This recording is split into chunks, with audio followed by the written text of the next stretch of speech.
네, 오늘부터 히브리서 11장 말씀을 몇 주간에 걸쳐서 살펴보고자 합니다. 여러분들 가운데 기억하시는 분들도 계시리라 생각됩니다만 코비드 기간에 수요 예배 때 우리가 한번 히브리서 11장 말씀을 살펴보며 믿음이 무엇인지 살펴본 적이 있습니다. 그런데 제가 생각하기에는 코비드 기간 동안에 방송으로 이렇게 가정에서 예배 드리면서 여러 가지 열악한 환경 속에서 말씀을 온전히 청취하지 못하고 또 충분히 이해하지 못한 분들도 많이 계시리라 생각되고 또 주일 예배에서 말씀을 전한 것이 아니기에 또 참여하지 못하신 분들도 계실 것 같아서 이 히브리서 11장 말씀을 중심으로 한 서너 차례에 걸쳐서 믿음이라는 것이 과연 무엇인가, 하나님께서 우리에게 원하시는 믿음이 어떤 것인가에 대해서 한번 우리가 다시 한번 생각해 보기로 합니다. 몇 주일 전에 시편의 말씀을 살펴보면서 구약 성경에서 특별히 시편에서는 믿음이라는 추상명사를 사용하기보다는 동사의 형태로 하나님을 의뢰하다, 하나님을 신뢰하다, 또는 하나님을 의지하다, 하나님께로 피하다, 하나님께 맡기다 라는 이 동사의 표현들을 즐겨하고 있다고 말씀드렸습니다. 구약 성경에서 믿음에 대해서 설명할 때 이렇게 추상명사로 표현하는 것보다 동사로 표현하는 이유는 야고보가 주장하는 것처럼 믿음은 행함으로써 입증되고 또 행함이 없는 믿음은 죽은 믿음이라고 한 것처럼 믿음은 행동, 즉 동사로 드러나게 된다는 것이기 때문이기도 합니다. 하지만 또 한편으로는 이 믿음이라는 추상명사는 그 내용이 구체적으로 무엇을 가리키는지 이해하기가 힘들기 때문이기도 합니다. 여러분들이 잘 아시는 것처럼 사람들이 일상생활 중에 사용하는 명사들 가운데에는 여러 종류의 명사들이 있죠. 보통 명사, 여러분들 너무 오래 배운 지 오래되셔서 기억이 나실지 모르겠습니다. 중고등학교 시절에 배우셨을 텐데 명사에는 보통 명사 또는 추상명사, 대명사 또는 어떤 것들이 더 있나요? 그 외에도 물질명사 등등 여러 가지 명사를 분류해서 설명한 것들을 우리가 기억합니다. 그 중에 보통 명사라는 것은 책상, 컵 이런 것처럼 분명한 모양과 형체가 있어서 그 단어를 얘기하면 그거 하고 우리가 분명하게 알 수 있는 그런 명사들을 가리켜서 보통 명사라고 합니다. 그런데 그와는 달리 추상명사라는 것이 있죠. 아름다움, 사랑, 감정 이런 것처럼 어떤 형체나 모양을 가지고 있지 않기 때문에 그 대상이 무엇을 가리키는지 쉽게 이해할 수 없는 그런 단어들을 가리켜서 추상명사라고 부릅니다. 예를 들어 제가 여러분들 사랑이 무엇이라고 생각하십니까? 사랑이 무엇입니까? 라고 물으면 여러분들 한 분 한 분의 대답이 각기 다 조금씩 다를 겁니다.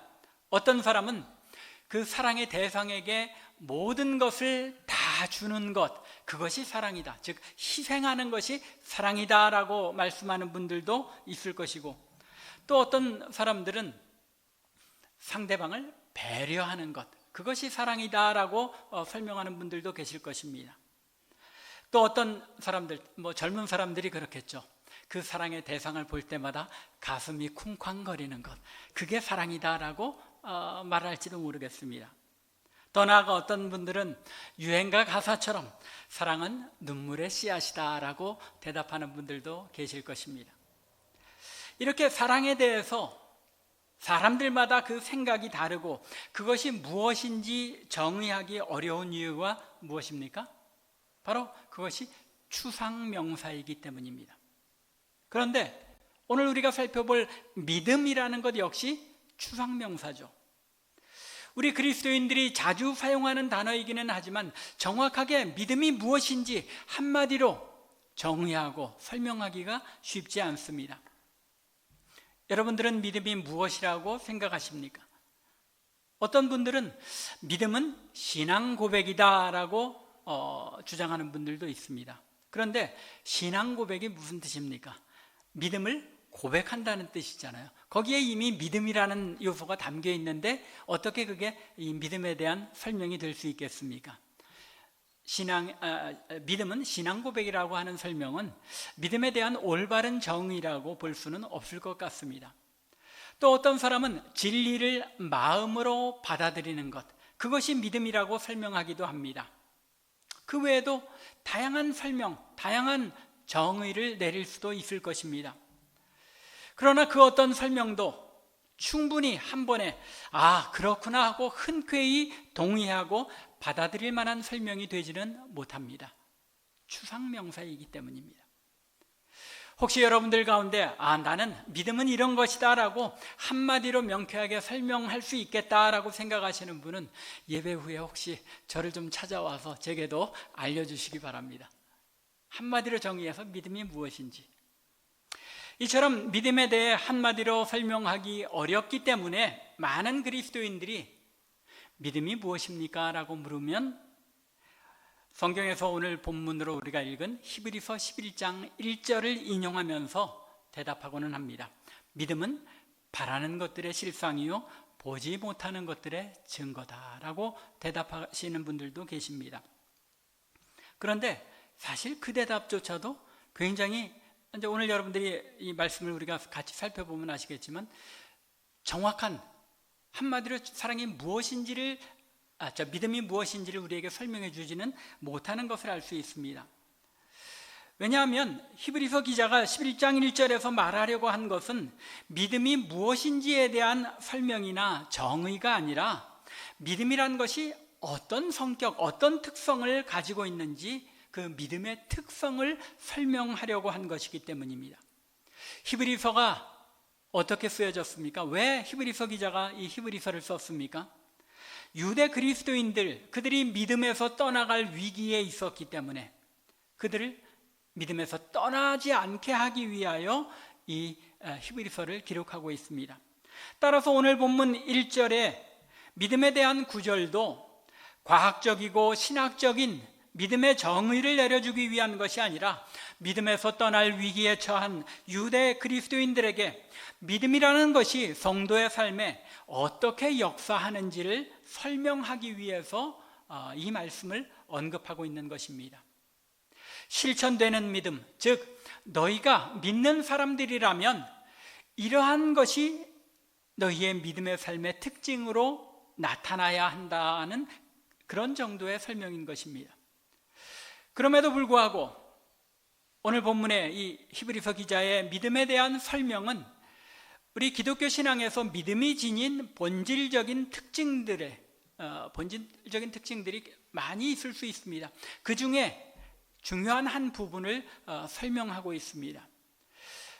그러므로 오늘 본문을 통해서 과연 우리가 믿는 믿음이란 어떤 특성이 있는지 함께 생각해 보는 가운데 믿음에 대해 우리가 보다 구체적으로 이해할 수 있게 되는 그런 하나님의 은혜가 있기를 바랍니다. 히브리서 기자가 오늘 본문 1절에서 설명하는 바에 의하면 먼저 믿음은 하나님의 말씀을 마음으로 받아들이는 것입니다. 1절에 우리가 이미 읽은 것처럼 믿음은 바라는 것들의 실상이라고 말하고 있는데 이 전반부에 바라는 것들의 실상, 이게 무슨 뜻입니까? 이것조차도 사실은 설명하기가 쉽지 않죠. 여러분들이 생각하기에 믿음은 바라는 것들의 실상이다, 어떤 뜻이라고 이해가 되십니까? 우리 한글 성경에서 실상이라고 번역한 단어를 영어 성경에서는 어떤 곳에서는 assurance 이렇게 번역하고 어떤 곳에는 또 substance라는 단어로 번역하기도 합니다. 그런데 이 assurance라는 단어의 뜻은 무슨 뜻입니까? 확증하는 것, 확신하는 것, 보증하는 것, 그런 뜻을 가지고 있습니다. 그런데 substance라는 단어는 실체라는 그런 의미입니다. 실체, 실상이라는 것은 실제적인 형체 혹은 형상이라는 뜻입니다. 그런 이유 때문에 제 생각으로는 우리 한글 성경이 번역하고 있는 실상, 즉 영어로 substance라는 단어가 원래 본문 헬라어 단어에 더 일치하는 그런 번역이 아닌가 생각됩니다. 왜냐하면 믿음은 내가 바라고 소망하는 것에 대한 분명한 실체라는 것입니다. 조금 더 구체적으로 설명드리자면, 즉 내가 바라고 소망하는 것이 아직 구체적으로 이루어지지 않았지만 그 실체를 이미 내 마음에 가지고 있다는 것입니다. 이것이 믿음이 가지는 신비라는 것입니다. 아직 구체적으로 이루어지지 않은 일이지만 그것이 우리의 마음속에는 이미 실체로 존재한다는 것입니다. 장차 이루어질 그 일의 실체를 미리 그 마음에 가지고 있는 것, 이것이 믿음이라는 말입니다. 그러면 문제는 내가 바라고 소망하는 것이 무엇인지 구체적으로 알지 못하고 있다면 실제로 그것이 실체가 나에게 다가와서 이루어졌을 때 이것이 내가 소망하고 바란 실체인지 아닌지 알 수 없다는 말입니다. 이것이 문제죠. 그렇기에 올바른 믿음은 먼저 내가 바라고 소망하는 것이 무엇인지 그 내용에 대한 말씀의 설명들을 알고 있어야만 그것이 이루어졌을 때 이것이 바로 그 실체였구나 하고 우리가 확인할 수 있게 된다는 것입니다. 하나님께서 말씀에 약속하신 것이 무엇인지 그 내용을 먼저 알고 그 내용이 아직 이루어지지는 않았지만 그 약속하신 내용을 마음에 받아들이고 붙드는 것, 그것이 믿음인 것입니다. 또 하나님께서 당신이 누구라고 말씀하셨는지, 하나님께서 우리에게 어떤 일을 행하셨고 또 어떤 일을 행하시겠다고 약속하셨는지 그 내용을 마음에 받아들이고 그것을 실체로서 우리의 마음에 간직하는 것, 이것이 믿음이라는 말입니다. 아직은 실현되지 않았지만 그 약속에 대한 확신은 우리의 삶을 변화시키는 능력이 있습니다. 예를 들면 어린아이들이 예전에는 한 2살, 3살 되면은 세발 자전거를 탔던 것으로 기억하는데 요새는 2, 3살 되면 애들이 이 스쿠터를 사달라고 그런답니다. 참 시절이 변해서 애들이 스쿠터가 뭔지 여러분들 아시죠? 한 발을 얹고 이제 밀면서 가는 건데 2, 3살이면 그걸 사달라고 조른다는데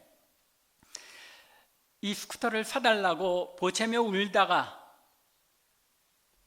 아빠가 사준다는 그 약속을 믿고 애들이 어떻게 됩니까? 울음이 그치죠. 그리고 편안하게 잠이 듭니다. 왜요? 그 아이의 마음은 아빠가 사주겠다는 그 약속으로 이미 자신이 그 스쿠터를 가진 것과 같은, 그 실체를 가진 것 같은 그런 확신이 아이에게 있기 때문인 것입니다. 그 확신으로 말미암아 울고 보채던 그 삶이 변해서 평안하게 잠들 수 있게 되죠. 이런 변화가 믿음의 역사라는 것입니다. 마치 우리에게도 예수님께서 요한복음 14장 1절을 보면 너희는 마음에 근심하지 말라. 하나님을 믿으니 또 나를 믿으라. 하나님이 살아계신 것을 믿고 주님께서 역사하시는 것을 믿을진데 우리가 근심할 것이 없다는 이 약속을 우리가 확실하게 우리의 마음에 실체로 믿는다면 우리는 무엇을 얻게 되는 것입니까? 평안을 얻을 수 있게 되는 것입니다. 우리의 삶이 믿음의 확신에 따라서 변화되어질 수 있다는 것입니다. 하나님의 말씀에 나타난 약속들을 믿고 기다리는 것, 그것이 하나님께서 말씀하신 것이기에 분명히 이루어질 것을 확신하는 태도가 바로 믿음이라는 것입니다. 따라서 믿음은 내가 상상하는 허구적인 내용을 내 스스로 확신하는 그런 내용이 아니라 하나님께서 이미 말씀으로 약속하신 것을 의지하는 행위인 것입니다. 그런데 때때로 우리가 믿음 생활을 보면 그리스도인이라고 하면서 하나님께서 약속하신 내용, 즉 성경 말씀에 의지하기보다는 자기의 생각이나 또 교회에서 이렇게 해왔다는 전통들을, 그 전통적으로 행해오는 형식적인 행위들이 믿음의 내용인 것처럼 생각하고 주장하는 그런 경우들을 종종 보게 됩니다. 그런 실수들 우리 한국 교회에서도, 아주 보수적인 교회에서들도 많이 있었죠. 하나님의 교회를, 강단을 거룩히 여겨야 하는 것은 분명하지만 강단에 슬리퍼를 신고 신발을 벗지 않고 올라가면 큰일 나는 것처럼 지켜오던 그런 시절이 있었습니다. 교회에서 기타를 치면은 하나님의 영광 돌리는 찬양을 하지 못하는 것처럼 생각하던 그런 시절이 있습니다. 교회에서 전통적으로 생각하던 그런 관념 때문에, 편견 때문에 그것을 마치 신앙의 내용인 양 주장하고 착각하는 경우들이 종종 있어 왔다는 것입니다. 하나님의 말씀은 오히려 기뻐 뛰며 하나님을 찬양하고 영광 돌리라고 하고 있는데, 우리는 그런 모습에 굉장히 낯설어하고 우리의 전통에 의해서 우리의 믿음의 내용을 잘못 이해하고 있는 경우들이 많이 있다는 것입니다. 오늘 1절 본문에 나타나는 하반절의 내용 역시 마찬가지입니다. 믿음은 보이지 않는 것들의 증거라고 말하고 있습니다. 사람은 보이지 않는 것들을 믿기보다는 눈에 보이는 것을 믿고 확신하는 그런 존재입니다. 눈에 보이는 것을 더 어떤 확실한 증거로 삼기를 좋아합니다. 그래서 이런 일들 때문에 뭐가 생기는 겁니까? 우상 숭배가 생기는 것입니다. 눈에 가까이 보이는 것, 눈으로 보고 확신할 수 있는 것, 그것이 더 우리에게 확실하게 다가오는 것 같기 때문에, 성경에도 보면 여러분들 느부후단이라는 단어 들어보신 적 모르겠습니다. 이 히스기야가 종교를, 이스라엘의 신앙을 개혁할 때에 성전에서 뭘 찾아냅니까? 모세가 광야에서 들었던 놋뱀. 이 놋뱀을 그 시절까지 사람들이 그것을 우상 숭배하듯이 섬기고 있었다는 것입니다. 눈에 나타나는 증거이기 때문에 사람은 이처럼 눈에 보이는 어떤 증거를 더 선호하고 그것에 더 확신을 두는 그런 경향이 있다는 것입니다. 그러나 사람들에게 눈으로 보이는 것이 실제이지만 믿음의 눈으로 보면 눈에 보이는 것이 눈에 보이지 않는 것보다 훨씬 더 실제적인 것들도 많이 있다는 것입니다. 예를 들면 하나님은 우리의 눈에, 인간의 눈에 보이지 않습니다. 하지만 믿는 사람들, 성령으로 거듭난 하나님의 백성들에게는 하나님께서 살아계시다는 것이 이 세상의 그 무엇보다도 확실한 것입니다. 그래서 우리는 믿음의 눈으로 하나님께서 살아계시는 증거들을 우리 주변의 만물을 통해서 보게 되는 것입니다. 그렇게 거듭난 사람들은 우리의 육신의 눈으로 보이지 않는 것을 믿음의 눈으로 보고 믿을 수 있는 것입니다. 여러분들, 예수 그리스도께서 여러분들을 위하여 십자가에 달려 죽으신 것 여러분들 보셨습니까? 보지 못하고 믿는 자들은 복되도다. 우리가 예수님께서 우리를 위해 죽으신 것 보지 못하였지만 우리는 분명한 실체로 믿고 있다는 것입니다. 우리가 사는 이 세상에 눈에 보이는 것들은 잠깐 일시적으로 존재하는 것들이지만 영원한 것은 눈에 보이지 않는 것, 영원한 것들은 오히려 눈에 보이지 않는 것들이라는 사실을 우리가 알고 있는 것입니다. 그러나 여기에서도 분명히 내가 보지 못하고 있지만 하나님께서 분명히 있다고 약속하신 내용이 무엇인지를 알아야 그것이 나타났을 때, 이것이 내가 보지는 못하고 있었지만 바라고 소망하던 것들, 그 증거들이구나 하고 확신할 수 있게 된다는 것입니다. 그렇게 우리는 하나님의 말씀이 말씀하고 있는 보이지 않는 것들에 대한 약속을 분명히 알고 있어야 그 증거가 나타날 때에, 그리고 그 실체가 나타날 때에 그것이 내가 믿는 것의 증거요 실체임을 확신할 수 있게 된다는 것입니다. 그렇기에 우리 믿음의 가장 기본적인 출발점은 무엇이라는 것입니까? 하나님의 말씀이 약속하고 있는 것들이 무엇인지 알고 그것을 마음에 분명한 것으로 받아들이는 행위, 이것이 우리의 믿음의 가장 기본 파운데이션이라는 것입니다.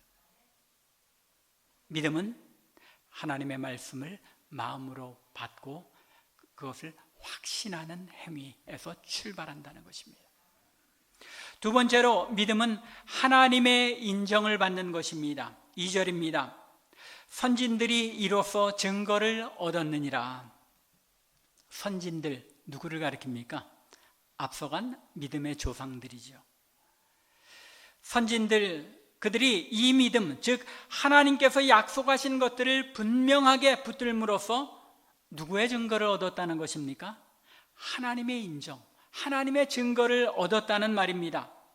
믿음은 하나님의 인정을 받는 일이지 사람의 인정을 받는 것이 아니라는 말입니다.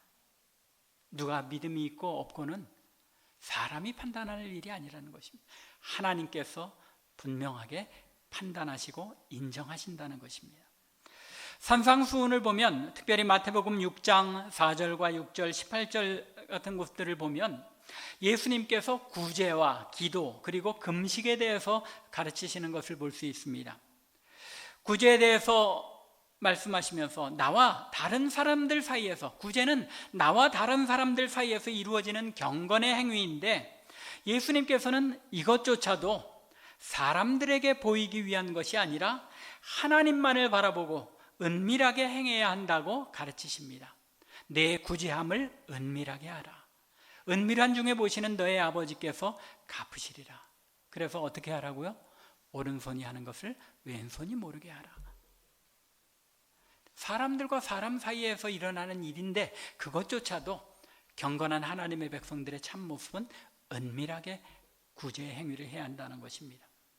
또 기도 역시 나와 하나님과의 사이에 그 관계에서 이루어지는 은밀한 일이 기도입니다. 물론 주일 예배 공기도 같은 것은 많은 사람들이 함께 기도하는 것이지만 우리가 개인 기도는 하나님과 나 사이에서 이루어지는 은밀한 일입니다.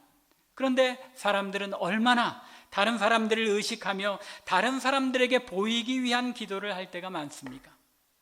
예수님께서는 이런 기도는 이미 사람들에게 상을 받은 기도이므로 하나님께서 듣지 않으신다고 가르치십니다.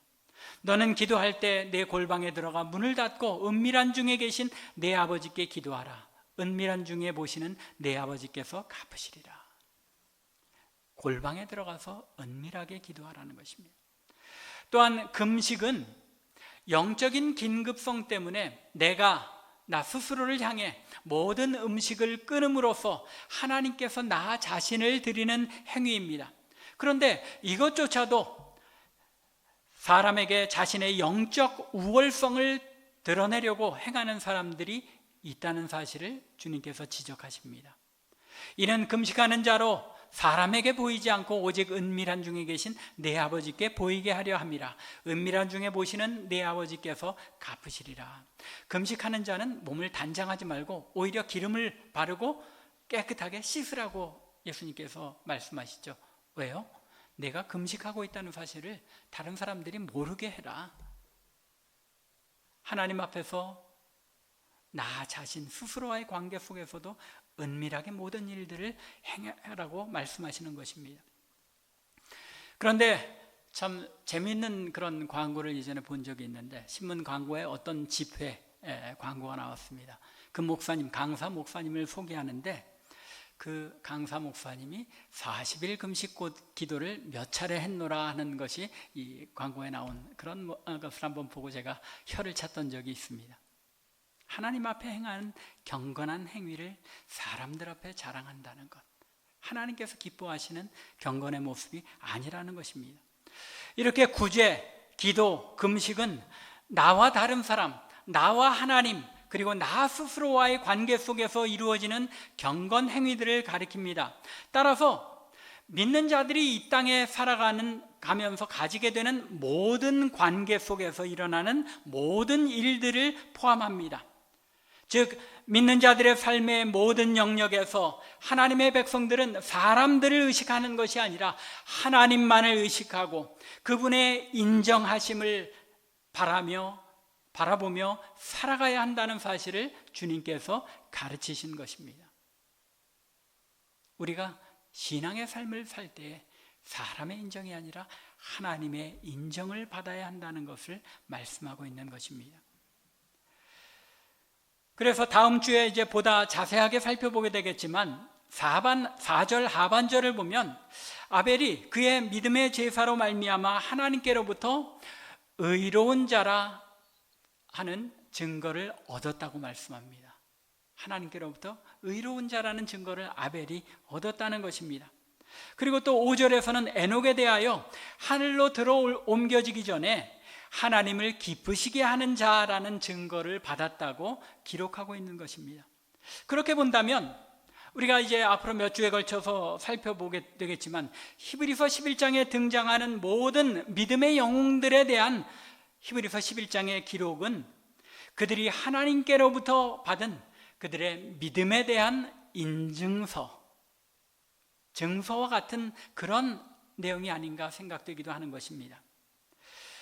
따라서 믿음은 하나님께 인정을 받아야만 하는 것이고 6절에서 말씀하는 것처럼 믿음이 없이는 하나님을 기쁘시게 하지 못하는 것이며 하나님께 나아가는 자는 반드시 하나님이 살아계신 것과 자기를 찾는 자들에게 상 주시는 이심을 믿음으로써 하나님께로부터 인정을 받아야 하는 것입니다.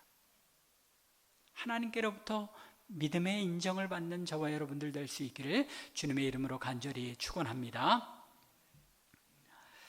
세 번째로 믿음은 하나님의 능력을 인정하는 것입니다.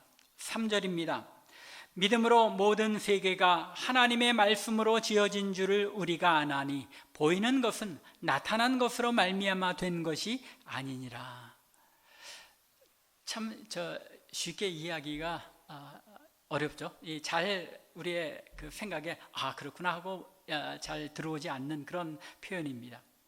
앞서 믿음은 하나님께서 말씀하신 약속을 마음으로 받아들이는 것이라고 말씀드렸습니다. 히브리서 기자는 이 사실이 얼마나 분명한지를 3절에서 증거로 제시하고 있는 것입니다. 우리가 믿음을 가지고 있기에 우리는 하나님께서 말씀으로 세상을 창조하신 것을 알고 있다는 것입니다. 믿음으로서만 세계가 하나님의 말씀으로 지어진 것을 우리가 안다는 것입니다. 세상의 과학자들이 이 세상의 온 우주의 그 출발에 대해서 빅뱅 이론이니 진화론이니 하고 아무리 설명하려고 해도 그들은 우주 만물이 어떻게 존재하게 되었는지를 분명하게 설명하지 못합니다. 제가 어려서 자란 그 모교의 선배 중에 화학과 아주대 화학과 교수로 재직했던 분이 계십니다. 지금은 이제 은퇴하셨는데 그분이 말씀하는 바에 의하면 우리 인간에게 있는 또는 생물에게 있는 DNA와 단백질은 자연적으로 생겨날 수 없다고 말씀하십니다. 화학적으로 아무리 연구를 해봐도 DNA와 단백질은 자연적으로 우연히 어쩌다가 생겨날 수 없다는 것입니다. 이 우연히 생명체가 탄생할 수 있는 확률은 104만 9,200분지 1의 확률에 해당한다고 합니다. 그래서 이 확률이 적용될 수 있기 위해서 수백억 년이라는 긴 세월이 필요하기 때문에 과학자들은 이 온 우주의 역사를 수억만 년으로 계산을 하고 있다는 것입니다. 현재까지의 화학적 연구 결과로는 단백질이나 DNA는 그것을 구성하는 요소들로부터 자연적으로 형성되지 않는다는 사실을 분명하게 보여준다고 합니다. 오직 전능한 지성을 가지신 존재만이 최초의 생명 속에 있는 이 생물학적 정보 DNA를 생성할 수 있다고 보는 것이 유일한 답변이 될 수 있다고 설명하고 말씀합니다. 우리는 하나님께서 말씀으로 무로부터 우주 만물을 창조하셨음을 알고 고백합니다. 사실 이 3절 하반절에 보이는 것은 나타난 것으로 말미암아 된 것이 아니라는 이 말씀은 과학적으로 이걸 말씀하자면 눈에 보이는 소위 원자라 할지라도 현미경으로나 들여다볼 수 있는 원자라 할지라도 그것이 이미 존재하는 어떤 것, 눈에 보이는 어떤 것으로부터 생겨난 것이 아니라는 것입니다.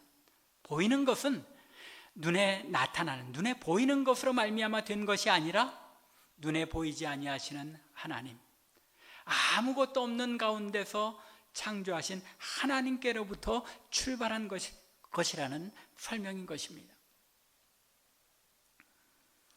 그런데 소위 자신들만 이성적이고 과학적이라고 주장하는 진화론자들은 이 사실을 받아들이지 못하는 것입니다. 만물의 근본 원인을 찾으면 결국 원자핵 등을 말할 수밖에 없는데, 과학 전공하신 분들이 맞는 얘기인지 모르겠습니다. 근데 제가 알고 있는 그런 상식하에서는 결국 만물의 그 가장 근본적인 기본적인 단위를 찾아가면 원자핵을 찾아갈 수밖에 없는데, 문제는 그 원자핵은 어디서 나왔는지를 설명할 길이 없다는 것입니다. 그렇게 과학자들, 진화론자들은 우연밖에는 그것을 설명할 길이 없다는 것입니다. 어쩌다가 우연히, 돌연변이로 이런 일들이 생겨났다는 것입니다. 하지만 그 원자핵을 창조한 분이 계시다면 문제는 간단하게 해결되는 것 아닙니까? 그럼에도 불구하고 진화론자들, 과학자들은 이 진실을 받아들이지 못하고 있는 것입니다.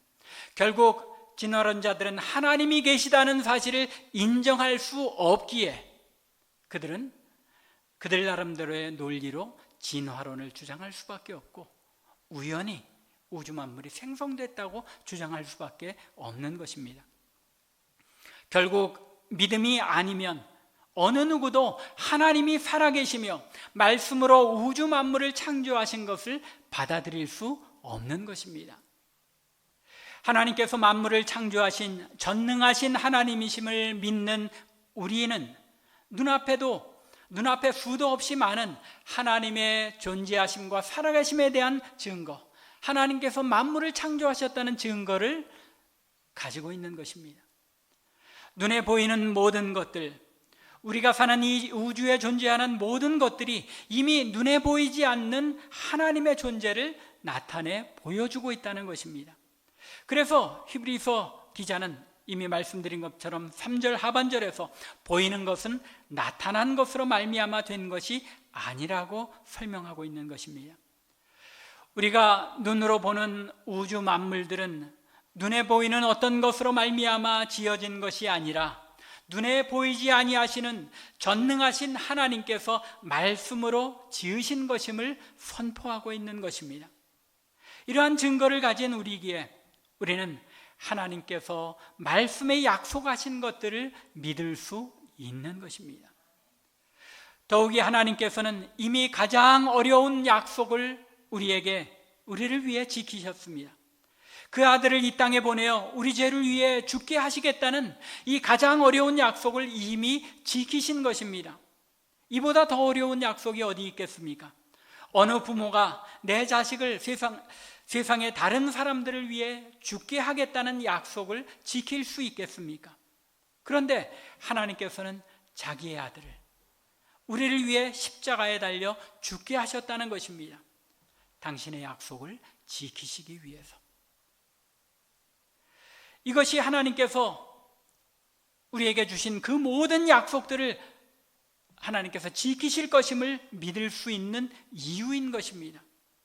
이 사실을 확신하였기에 사도 바울은 로마서 8장 32절에서 자기 아들을 아끼지 아니하시고 우리 모든 사람을 위하여 내주시니가 어찌 그 아들과 함께 모든 것을 우리에게 주시지 아니하겠느냐라고 반문하고 있는 것입니다. 이미 주시기로 한 아들을 우리에게 주셨는데 더 이상 우리에게 지키지 않으실 약속이 무엇이 있겠느냐는 것입니다. 믿음은 전지전능하신 하나님이 살아계시며 그분이 만물을 창조하신 능력의 하나님이심과 우리를 구원하기 위해 아들을 보내어 십자가에 죽게 하신 사랑의 하나님이신 것을 마음에 받아들이고 확신하는 것입니다. 이것이 믿음의 실체인 것입니다. 말씀을 맺겠습니다. 예수 그리스도께서 날 위해 죽으신 것을 믿을 수 있는 사람은 하나님의 살아계심과 그분의 모든 약속을 믿을 수 있는 사람들입니다. 예수 그리스도께서 날 위해 죽으신 것을 믿는 사람은 예수 그리스도를 이 땅에 보내신 만물을 창조하신 전지전능하신 하나님께서 살아계시다는 것과 그분이 당신의 독생자이신 예수 그리스도를 우리를 위해 보내신 사랑의 하나님이심을 믿는 사람들이기 때문입니다. 우리는 이 믿음 위에서 하나님의 모든 약속들을 마음으로 받아들일 수 있는 것입니다.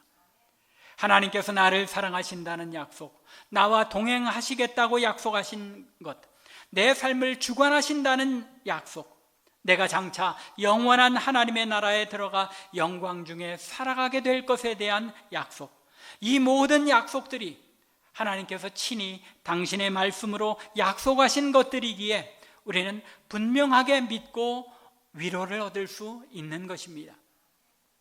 우리는 하나님의 자녀입니다. 그렇기에 바울처럼 자기 아들을 아끼지 않으시고 내어주신 하나님께서 우리의 필요한 모든 것들을 책임지고 공급하시며 우리의 삶을 인도하신다는 사실을 믿을 수 있는 것입니다. 바로 이런 이유 때문에 주님께서도 마태복음 6장 33절에서 너희는 먼저 그의 나라와 그의 의를 구하라, 그리하면 그 모든 것을 너희에게 더하시리라 라고 약속하신 것입니다. 간절히 원하기는 믿음으로 우리가 바라는 것들의 실상, 실체를 지금 이 땅에서 누리는 저와 여러분들 될 수 있기 바랍니다. 보이지 아니하는 것들에 대한 믿음의 증거를 굳게 붙들고 하나님을 기쁘시게 하며 우리의 믿음에 대하여 하나님의 증거와 인정을 얻으며 이 땅에 하나님의 백성의 삶을 누리는 참빛교회 성도들 되시기를 주님의 이름으로 간절히 축원합니다. 기도드리겠습니다.